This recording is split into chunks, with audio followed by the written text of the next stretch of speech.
السلام علیکم خواتین و حضرات، آج کی سب سے بڑی اور اہم خبر سے آپ کو آگاہ کرتے چلیں کہ ملک پاکستان میں ایک افسوسناک خبر پھر سے آ گیا ہے۔ ملک پاکستان کو ایک بار پھر سے شدید خطرہ لاحق ہو گیا ہے۔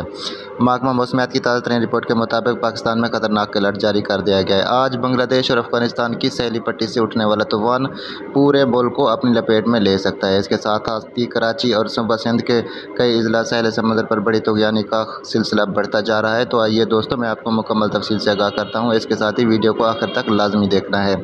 اس سے پہلے ویڈیو کو لائک کر کے چینل کو سبسکرائب کر دیں اور ساتھ کھڑے بیل آئیکن کو پریس کر دیں تاکہ اس طرح کی نوٹیفیکیشن آپ کو بر وقت بآسانی ملتی رہے۔ تو جی ہاں دوستو، اس وقت پورا پاکستان، خاص کر یہ صوبہ سندھ کے کئی اضلاع اور صوبہ پنجاب کے جنوبی پنجاب میں ضلع ڈیرہ غازی خان اور ضلع راجن پور شدید سیلاب اور شدید بارشوں کی زد میں ہے۔ تو پھر اس کے ساتھ ساتھ ہی محکمہ موسمیات کی تازہ ترین رپورٹ نے پھر پریشان کر دیا ہے۔ شدید آندھی اور طوفانی بارشوں کا سلسلہ جاری ہونے والا ہے جو آج سے پاکستان میں داخل ہو جائے گا۔ سیلاب سے جڑے اداروں نے حفاظتی ٹیمیں الرٹ کر دی ہیں۔